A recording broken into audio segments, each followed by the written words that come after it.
Oi, Bari! O que você come no seu café da manhã? É uma refeição que te ajuda a emagrecer o dia inteiro ou é uma refeição que programa o seu corpo para engordar o dia inteiro? Eu sou Cissa Carvelo, eu tenho 28 anos de bariátrica, sem reganho de peso e eu quero ensinar você a ser uma Bari eternamente magra. Bora lá para o nosso conteúdo? O café da manhã, ou a primeira refeição do dia, não necessariamente um café da manhã, é a principal refeição do seu dia. Porque essa refeição, ela vai determinar como o seu metabolismo vai funcionar o dia inteiro.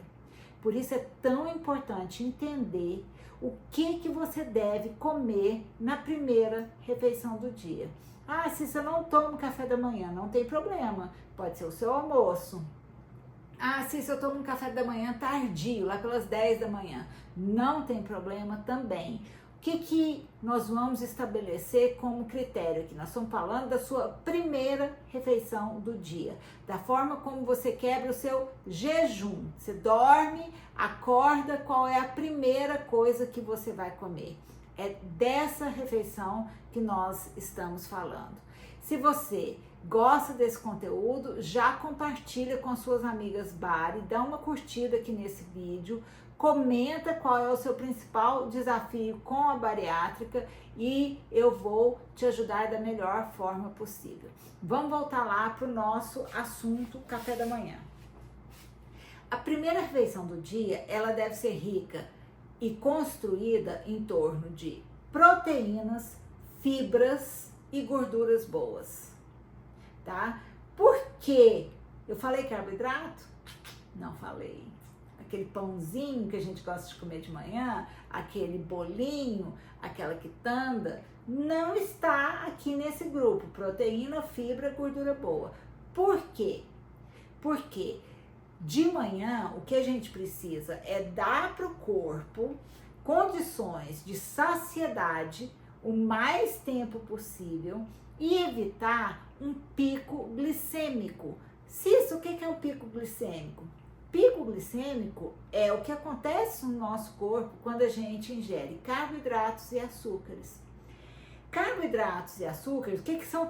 Existem dois grupos de carboidrato, tá? Os açúcares e os amidos, que é o pão, a batata, os carboidratos refinados, as farinhas em geral, e os açúcares, que podem estar na fruta ou podem estar num copo de Coca-Cola, não interessa, são carboidratos da mesma forma. Quando a gente come esse tipo de alimento, o que acontece? Eles são absorvidos, eles caem na nossa corrente sanguínea muito rapidamente. E quando tem açúcar no sangue, isso chama glicemia, né? O índice glicêmico é quanto açúcar a gente tem no sangue. Quando esse açúcar cai no sangue, isso não é legal, porque o açúcar, ele não faz bem para o organismo. O açúcar ele tem que ser aproveitado pelo organismo como energia, certo? Mas ele não pode ficar por aí vagando no nosso sistema, porque ele provoca várias reações que não são legais. Então, o que acontece? Quando a gente come açúcar e carboidrato, né, e eleva o nosso índice glicêmico, imediatamente o cérebro liga lá pro pâncreas. Oi, pâncreas, tudo bem? Olha, a Cissa comeu aqui um chocolate, corre lá.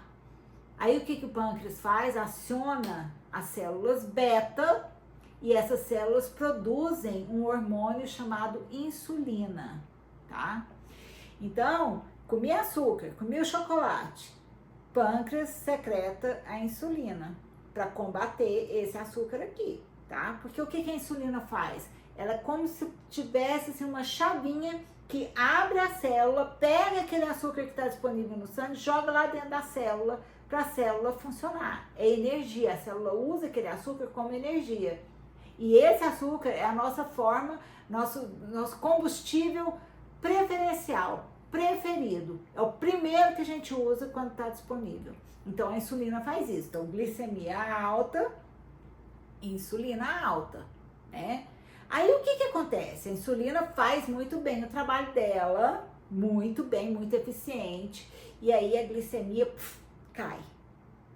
Quando a gente tem insulina alta, glicemia baixa, que acontece? Se essa reação for muito severa, é o dumping, a hipoglicemia reativa, você começa a passar mal, né? Todas nós que fizemos cirurgia bariátrica sabemos exatamente o que é um dumping, uma hipoglicemia reativa. A gente passa mal mesmo, né? Agora, se essa reação não for severa, você está com a insulina alta e a glicemia baixa, você vai sentir alguns sintomas, mas eles são mais leves. Dentre eles, aqui ó, você vai sentir fome, insulina alta, glicemia baixa, fominha. E aqui você vai ter fominha de mais açúcar e carboidrato, tá bom? Então aí a gente vai lá e come um salgadinho, come uma bolachinha, um pedacinho do bolo que tá na bancada da cozinha, né? Uma quitandinha, alguma coisinha da vitrine da padaria, come outro carboidrato, mais um pouquinho de carboidrato e açúcar. E aí o que acontece? Outro pico glicêmico. A insulina caiu um pouquinho, mas não tudo, porque ela demora. Outro pico insulínico, outro crash, outra fome. E aí você começa a fazer esse ciclo, né, que eu chamo de espiral do reganho de peso o dia inteiro. Então de manhã não é interessante que você faça um pico glicêmico, porque isso vai programar o seu dia para vários picos glicêmicos o dia inteiro.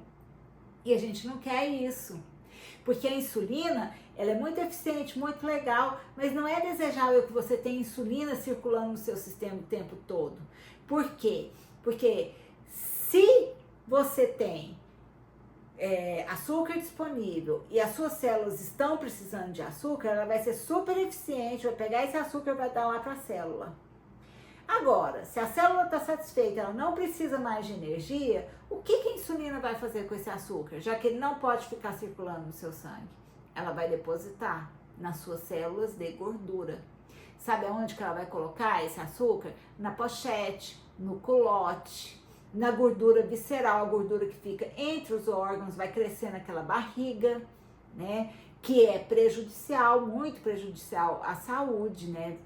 Eleva consideravelmente o risco de câncer, de problemas cardíacos, de derrame. Tem uma série de prejuízos para o corpo quando a gente tem gordura visceral acumulada. É isso que a insulina faz, ela começa a estocar essa energia em forma de gordura. E nós não queremos isso, certo? Mas o que a Bari faz? A Bari, sempre que vai beliscar, ela belisca o que está na frente dela, a comida que está disponível.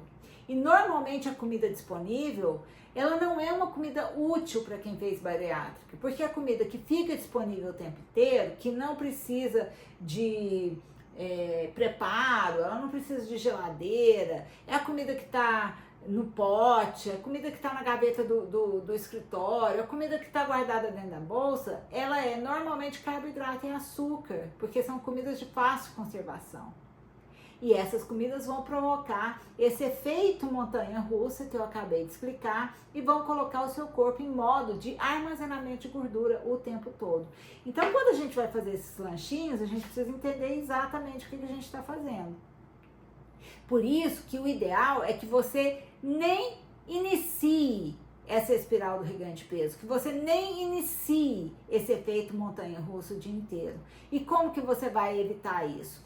Com um café da manhã construído em torno de proteínas, gorduras boas, que são as gorduras de Deus, né? As gorduras feitas por Deus, que é gordura animal, banha de porco,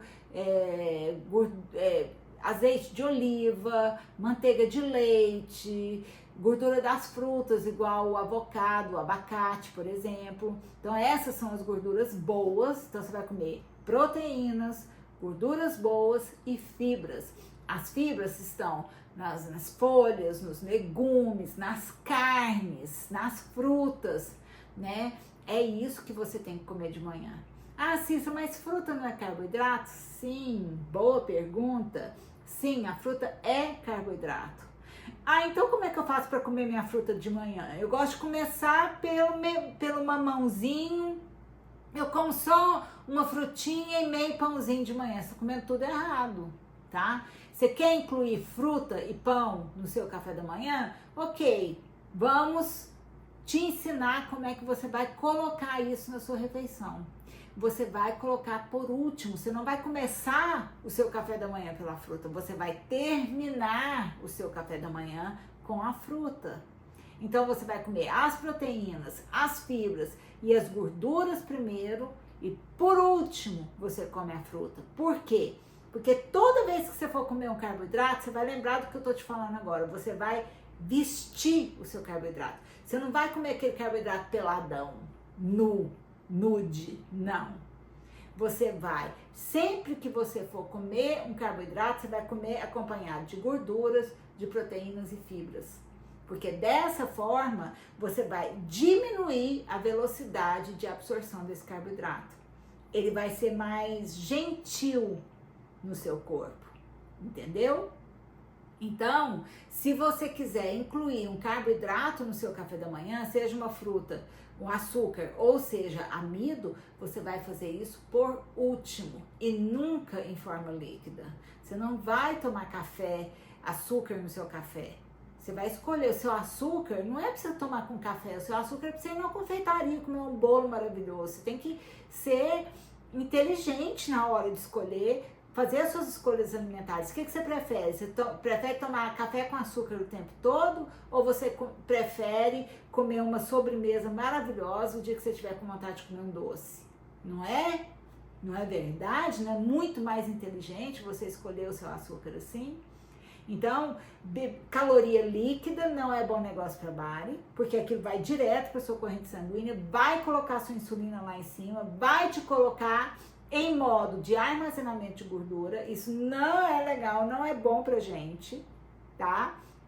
E se você for consumir açúcar e carboidrato, consuma alimentos, tá? Sólidos, vestidos por proteínas, gorduras boas ou fibras. Cissa, como assim? Ah, no meio da tarde eu quero comer uma fruta. Come a fruta com castanha, por exemplo. Ah, eu quero comer um pãozinho. Come seu pão com ovo. Come seu pão com uma carninha, com um franguinho desfiado. Faz um sanduíche bastante queijo. É assim que você deve consumir carboidratos. E se você for consumir um carboidrato na sua primeira refeição do dia, deixe o carboidrato por último, ok? Gostou desse conteúdo? Então, manda agora, cola aqui o link, manda agora no seu grupo de WhatsApp das bares que eu sei que você tem. E se você quiser aprender como beliscar sem engordar, clica no link que está aqui na descrição do vídeo, porque tem o meu e-book de receitas para beliscar sem engordar, acompanhado de videoaulas com toda a metodologia que eu uso nesses 28 anos de bariátrica, que me mantiveram os meus resultados. Eu tô super feliz. Fiz a minha bari com 24, tô com 52 e continuo no mesmo peso. Um beijo para você e até a próxima.